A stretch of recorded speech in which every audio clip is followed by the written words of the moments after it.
Selamat datang di saluran kami, tempat kita mengupas rahasia-rahasia besar di balik kesuksesan yang monumental. Dan hari ini kita akan berbicara tentang seseorang yang perjalanannya adalah bukti nyata bahwa asal-usul bukanlah penentu takdir. Oprah Winfrey. Ketika kita menyebut nama Oprah, pikiran kita langsung tertuju pada kekuasaan, pengaruh global, dan tentu saja kekayaan yang luar biasa. Dengan estimasi kekayaan bersih mencapai lebih dari 2,5 miliar dolar Amerika Serikat, menjadikannya salah satu wanita terkaya di dunia, sekaligus ikon media global yang tak tertandingi. Namun, kisah yang sering luput dari perhatian adalah bagaimana seorang gadis kecil yang tumbuh dalam kemiskinan dan mengalami masa kecil yang penuh kesulitan mampu membalikkan keadaan secara total, bukan hanya melalui keberuntungan atau kecerdasan bisnis semata, melainkan melalui serangkaian filosofi hidup yang kokoh yang ia terapkan secara konsisten sepanjang hidupnya. Banyak orang berpikir rahasia untuk menjadi kaya ala Oprah adalah tentang investasi saham yang tepat atau mendirikan jaringan televisi. Padahal itu semua adalah konsekuensi, buah dari akar yang lebih dalam.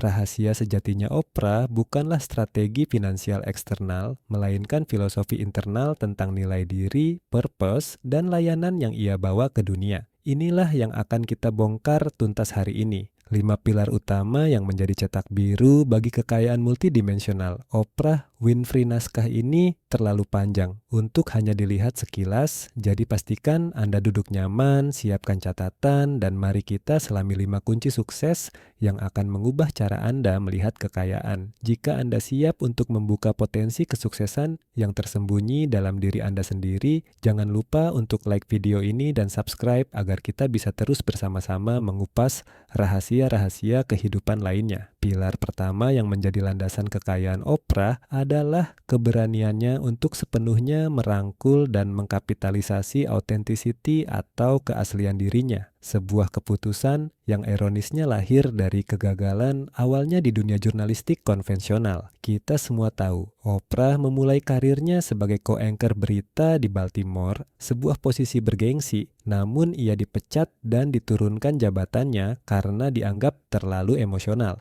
terlalu berempati, dan tidak mampu mempertahankan batas profesional yang dingin dan objektif seperti yang diharapkan dari seorang pembaca berita. Alih-alih melihat pemecatan itu sebagai akhir, Oprah secara intuitif menyadari bahwa kelemahan yang dituduhkan itu, kemampuannya untuk merasakan sakit dan kegembiraan orang lain secara mendalam, justru adalah kekuatan super uniknya yang membedakannya dari semua orang. Ketika ia akhirnya diberi acara talk show sendiri, ia berhenti mencoba menjadi reporter berita yang formal dan memutuskan untuk tampil sebagai dirinya sendiri. Seorang wanita yang jujur, rentan, dan yang paling penting, seorang pendengar yang luar biasa. Ia duduk di kursi, berbagi kisah hidupnya yang sulit, dan membuka hatinya kepada para tamu dan penonton, menciptakan ruang aman di televisi di mana orang merasa benar-benar dilihat dan didengar. Sebuah hal yang belum pernah terjadi sebelumnya di media mainstream. Keputusan radikal untuk menjadi dirinya sendiri ini bukan hanya mengubah format talk show dari sekadar sensasi menjadi sesi terapi massal, tetapi juga menciptakan The Oprah Effect, sebuah fenomena di mana rekomendasi buku, produk, atau ide darinya dapat langsung mengubah nasib dan bisnis orang lain. Dan ini hanya mungkin terjadi karena tingkat kepercayaan yang monumental yang ia bangun dengan penontonnya. Ketika audiens merasakan keaslian,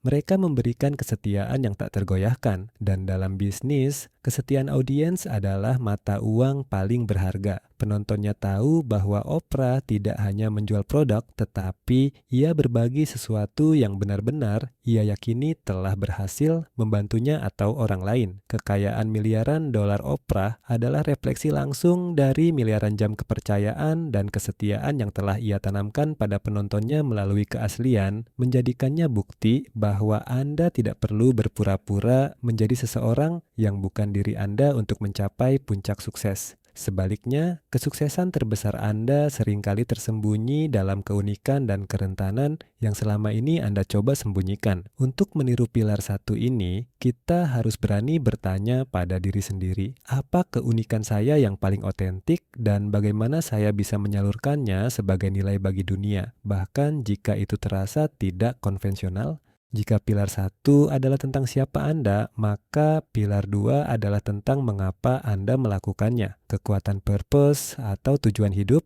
yang bagi Oprah selalu mendahului uang. Oprah selalu mengajarkan bahwa Anda tidak mendapatkan apa yang Anda inginkan. Anda mendapatkan siapa Anda, dan kekayaan yang ia kumpulkan adalah produk sampingan yang tak terhindarkan dari tingkat pelayanan, servis yang luar biasa yang ia berikan kepada dunia, didorong oleh tujuan yang jelas untuk memberdayakan dan mencerahkan orang lain agar menjalani kehidupan terbaik mereka. Ia tidak memulai talk show hanya untuk menjadi terkenal atau kaya. Ia memulainya karena ia memiliki hasrat yang mendalam untuk menggunakan platformnya sebagai alat untuk perubahan sosial dan pengembangan diri. Ia membahas isu-isu tabu, mempromosikan literasi, dan mengadvokasi kesehatan mental, mengubah audiens pasif menjadi komunitas yang aktif mencari perbaikan diri. Ketika sebuah bisnis didorong oleh purpose yang lebih besar daripada sekadar profit, ia menarik bukan hanya pelanggan, tetapi juga pengikut dan mitra yang berbagi visi yang sama, menciptakan gerakan yang jauh lebih kuat dan tahan lama. Transformasi bisnis Oprah dari acara talk show menjadi kerajaan media yang meliputi majalah O dan jaringan Owen, Oprah Winfrey Network, menunjukkan komitmennya yang teguh pada purpose ini. Setiap lini bisnis didirikan dengan filosofi yang sama, untuk membantu orang lain menjadi versi terbaik dari diri mereka, dan ketika Anda fokus untuk memberikan nilai yang begitu transformatif kepada jutaan orang, hukum alam memastikan bahwa nilai yang kembali kepada Anda akan berlipat ganda, dan itulah mengapa kekayaan mengalir kepadanya dengan begitu deras. Uang bagi Oprah hanyalah alat pengukur yang mencerminkan seberapa efektif ia telah melayani tujuannya. Ini adalah umpan balik dari alam semesta yang mengatakan layanan Anda dihargai. Untuk mengaplikasikan pilar 2, kita harus berhenti bertanya, bagaimana cara menghasilkan uang dari ini? Dan mulai bertanya, nilai transformatif apa yang bisa saya tawarkan kepada orang lain melalui bakat dan pekerjaan saya? Ketika Anda memprioritaskan pelayanan dan dampak, Anda menempatkan diri pada jalur di mana uang akan mengejar Anda, bukan sebaliknya. Kekayaan yang langgeng menurut Oprah adalah ketika pekerjaan Anda terasa seperti sebuah panggilan dan bukan hanya mata pencaharian, di mana batas antara apa yang Anda sukai dan apa yang Anda lakukan untuk hidup menjadi kabur. Dedikasi filantropinya mendirikan sekolah untuk anak perempuan di Afrika Selatan dan donasi besar-besaran juga menegaskan pilar 2, yaitu bahwa kekayaan sejati haruslah digunakan untuk meningkatkan kehidupan orang lain yang pada gilirannya hanya akan memperkuat energi kekayaan itu sendiri. Pilar ketiga yang menjadi kompas dalam perjalanan Oprah menuju kemakmuran adalah keyakinannya yang teguh pada inner voice, atau yang ia sebut sebagai emotional GPS system. Dalam dunia yang didominasi oleh data, logika, dan analisis pasar yang dingin, Oprah berdiri tegak dengan argumen bahwa keputusan terbesar dan paling menguntungkan dalam hidupnya selalu didasarkan pada perasaan dan intuisi yang mendalam, bukan semata-mata pada nasihat bankir atau eksekutif media. Ketika ia memutuskan untuk meninggalkan kontrak acara talk show-nya yang sangat menguntungkan di syndication dan mendirikan jaringannya sendiri, OWN, ia melakukannya pada saat para pakar industri memperingatkan risiko dan kerumitan membangun jaringan kabel dari nol. Namun, instingnya, perasaan bahwa ada sesuatu yang lebih yang memanggilnya adalah hal yang ia ikuti, dan meskipun perjalanannya sulit di awal, OWN akhirnya menjadi properti media yang bernilai miliaran dolar. Oprah mengajarkan bahwa setiap orang memiliki suara batin ini, namun sebagian besar dari kita terlalu bising, terlalu sibuk memproses informasi eksternal dan kebisingan kritik dari luar, sehingga kita tidak mampu mendengar bisikan lembut dari kebijaksanaan internal tersebut. Ia menyarankan bahwa ketika Anda berada di persimpangan jalan dan tidak tahu harus berbuat apa, Anda harus diamlah dan dengarkan. Buat ruang hening dalam hidup Anda melalui meditasi, refleksi, atau jurnal, dan tunggu sampai ketenangan yang membimbing itu muncul. Mempercayai insting bukan berarti bertindak impulsif, melainkan mengintegrasikan data rasional dengan resonansi emosional. Jika sebuah peluang terlihat menguntungkan di atas kertas tetapi terasa berat atau salah di hati, Oprah akan mundur. Pilar 3 ini sangat krusial dalam konteks membangun kekayaan karena pasar seringkali bergerak berdasarkan ketakutan kolektif dan euforia yang bersifat sementara. Dan hanya mereka yang berani melangkah keluar dari kerumunan, dipandu oleh intuisi unik mereka, yang menciptakan kekayaan transformatif. Oprah dengan mengikuti instingnya tidak hanya menjadi kaya, tetapi juga menjadi trendsetter dan game changer di industrinya. Aplikasi dari pilar ini adalah untuk secara sadar melatih kemampuan Anda untuk membedakan antara kecemasan reaktif dan panduan intuitif, dan ketika panduan intuitif muncul, seringkali sebagai kepastian yang tenang dan mendalam, ambil langkah berani yang mungkin terasa tidak masuk akal bagi orang lain, karena langkah itulah yang akan mengarahkan Anda menuju takdir dan kekayaan sejati Anda. Banyak orang yang melihat puncak kesuksesan Oprah Winfrey gagal melihat jurang kegagalan dan penolakan yang harus ia lalui, padahal pilar 4 inilah yang menjadi mesin pendorong kebangkitannya. Filosofi bahwa kegagalan itu sebenarnya ingin bersikap baik padamu karena ia hanyalah sebuah lesson yang berharga. Oprah terkenal dengan kutipannya, "Saya tidak percaya akan kegagalan. Bukanlah kegagalan jika Anda menikmati prosesnya." Dalam pandangannya, jatuh dan tersandung bukanlah akhir dari jalan, tetapi sinyal bahwa Anda sedang didorong ke jalur yang lebih sesuai dengan tujuan hidup Anda, seperti pemecatannya di Baltimore yang mendorongnya ke format talk show yang lebih autentik. Filosofi ini secara mendasar mengubah hubungan seseorang dengan risiko. Jika Anda tidak lagi takut pada hasil negatif karena Anda tahu bahwa setiap hasil adalah informasi dan pelajaran berharga, maka Anda menjadi lebih berani untuk mengambil risiko yang diperlukan untuk mencapai sukses besar. Orang yang tidak pernah terjatuh, kata Oprah, adalah orang yang tidak pernah mengambil risiko. Dan salah satu risiko terbesar dalam kehidupan adalah tidak adanya keberanian untuk mengambil risiko sama sekali. Untuk mencapai kekayaan miliaran dolar, seseorang harus berani membuat taruhan besar pada diri sendiri dan visi mereka, dan taruhan besar selalu datang dengan kemungkinan kerugian besar. Oprah mengajarkan kita bahwa ketika Anda gagal,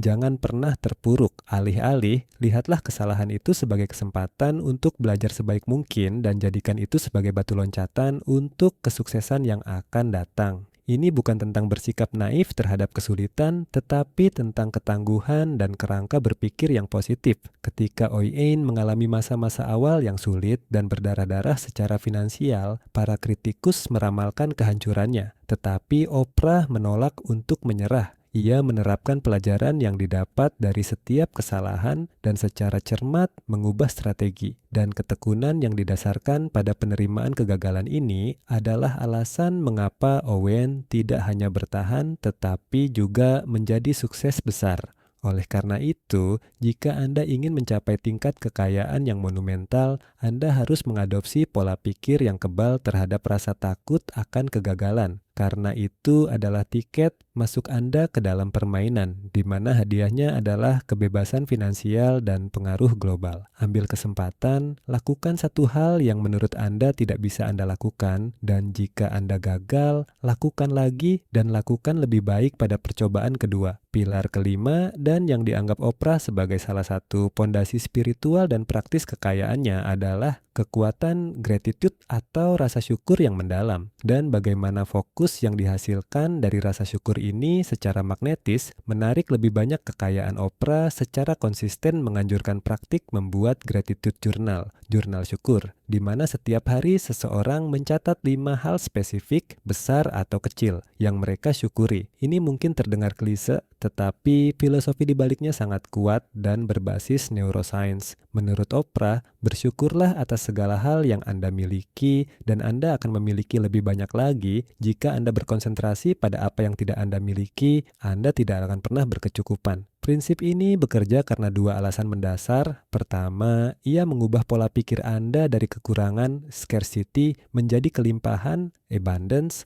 yang merupakan frekuensi energi yang harus Anda pancarkan untuk menarik peluang dan kekayaan. Kedua, Praktik syukur secara aktif mengaktifkan sistem aktivasi retikular (SAR) di otak Anda yang secara efektif menyaring dunia luar dan memfokuskan perhatian Anda pada bukti-bukti pemikiran Anda. Ketika Anda berkonsentrasi pada apa yang Anda miliki, bakat, kemampuan, koneksi, peluang yang ada, SAR Anda mulai mencari dan menemukan lebih banyak peluang yang selaras dengan rasa syukur tersebut.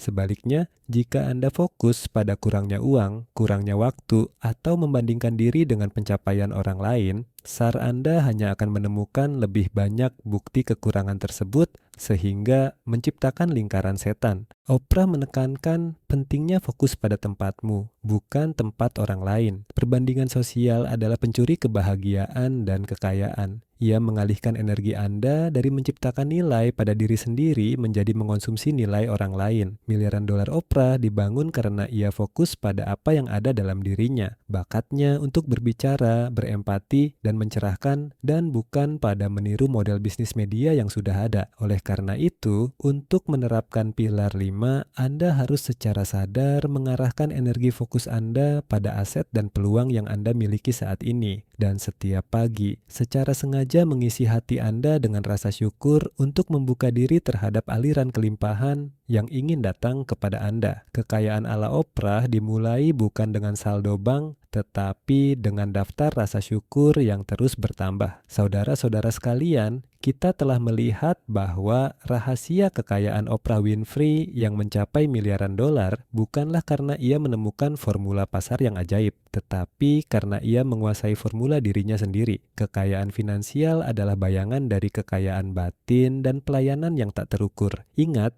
ini adalah cetak biru untuk mencapai tingkat kekayaan, di mana Anda tidak hanya memiliki uang, tetapi Anda juga memiliki pengaruh, impact, dan fulfillment yang mendalam. Kekayaan sejati ala Oprah adalah ketika pekerjaan Anda terasa seperti passion yang melayani jutaan orang. Sekarang, giliran Anda. Dari kelima pilar ini, rahasia nomor berapa yang menurut Anda paling sulit untuk diterapkan dalam kehidupan atau bisnis Anda saat ini? Apakah itu berhenti membandingkan diri Anda dengan orang lain, atau mungkin berani mengambil risiko besar berdasarkan insting? Tuliskan jawaban Anda di kolom komentar di bawah. Mari kita mulai percakapan tentang bagaimana kita bisa secara kolektif menjalani kehidupan terbaik kita. Jika video ini telah memberikan nilai, bagikan kepada teman Anda yang juga membutuhkan inspirasi dari Ratu Media ini. Terima kasih telah menonton dan sampai jumpa di video berikutnya.